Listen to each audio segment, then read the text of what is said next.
क्या बिहार में नीतीश कुमार को लीडर के तौर पर अब बीजेपी बर्दाश्त नहीं कर पा रही? बीजेपी के अंदर क्या अंदरूनी कलह बढ़ गई है? क्या नीतीश को नेतृत्व से हटाने की फिराक में है इस बार बिहार विधानसभा चुनाव से पहले भारतीय जनता पार्टी? ऐसा सवाल इसलिए खड़ा हो रहा है क्योंकि उनकी जगह किसी और को वो पोजीशन देने के लिए बीजेपी अंदर ही अंदर प्लानिंग कर रही है, चर्चाएं हो रही हैं।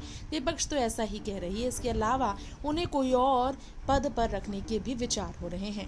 एनडीए सरकार बिहार में आगामी बिहार विधानसभा चुनाव से पहले क्या एकता का मिसाल कायम करेगी फिर, या फिर फूट हो जाएगी, इसमें भी चर्चाएं ये हो रही है।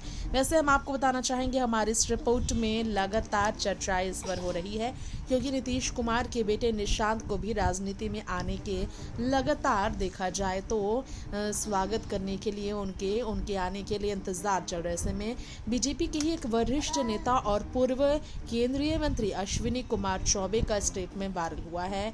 जी हाँ, वो अलग तरीके से राजनीतिक विचार प्रकट करते नजर आए। उन्होंने कहा, ये मेरी निजी इच्छा है, ये मेरी निजी ख्वाहिश है कि प्रधानमंत्री नहीं लेकिन कम से कम नीतीश कुमार को जो है सो उप प्रधानमंत्री का पद सौंपना चाहिए। अगर वो उप प्रधानमंत्री बनते हैं तो बिहार में अलग तरीके की राजनीति होगी। अगर उनकी ये ख्वाहिश पूरा होती है तो देखना होगा बहुत अलग तरीके से बिहार का सम्मान बढ़ेगा देश भर में। इतना ही नहीं, बाबू जगजीवन राम के बाद इस तरीके से सम्मान बिहार का बढ़ेगा, अश्विनी कुमार चौबे ने ये कहा था।